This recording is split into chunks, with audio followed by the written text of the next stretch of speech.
Welcome back to Top 5 Auto Repairs. Today's topic, I'm going to discuss about bad inner tie rod and bad outer tie rod and when you should replace it before it completely fails.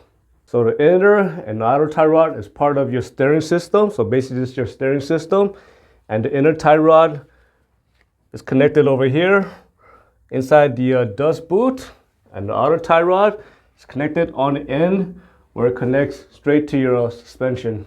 So when you have a problem with your tie rod, you're gonna notice all sorts of issues. And I'm gonna start telling you guys the first and most common problem. Basically, the first and most common problem is going to be a vibration. So of course, this is connected to your suspension and your steering system.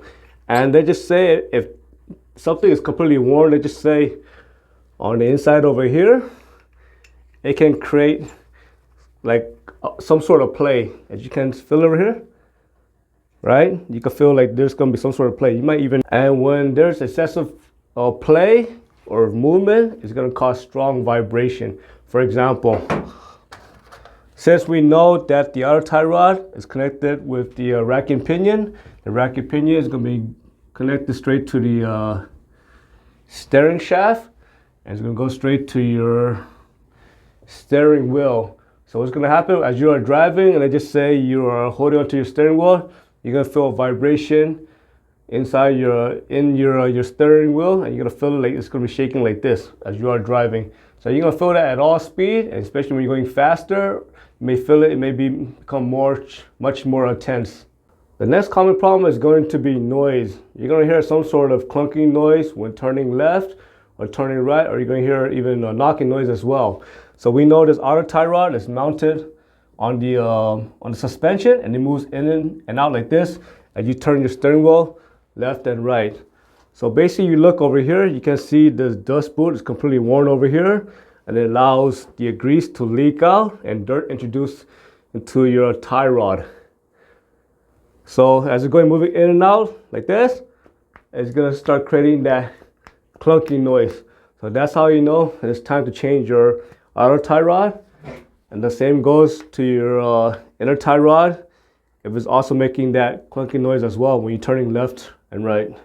When your tie rod is worn, it's going to cause excessive play and looseness inside your steering system. So as you are driving, let's just say this is your car over here, you're going to have a hard time maintaining a straight line. Let's just say you're trying to go on a road and it's going on a straight line. You're going to feel like your vehicle's going to start to wander, kind of like in an S pattern like this.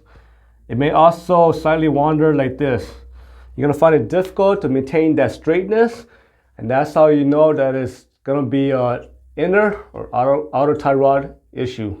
A bad tie rod will also cause alignment issue, and that can cause your tire to rapidly wear out. You're gonna see uneven wear on your tire, and that's how you know it is time to change your tie rod. Before you change your tie rod, always visually inspect it, and you see this dust boot is worn and you see grease leaking out or excessive dirt built up on it, go ahead and replace it. Also, if you can grab onto your tie rod and try to move it left and right, up and down, and if there's movement, go ahead and change that tie rod as well. If you decide to change your tie rod, you want to make sure that you put it back in the same spot.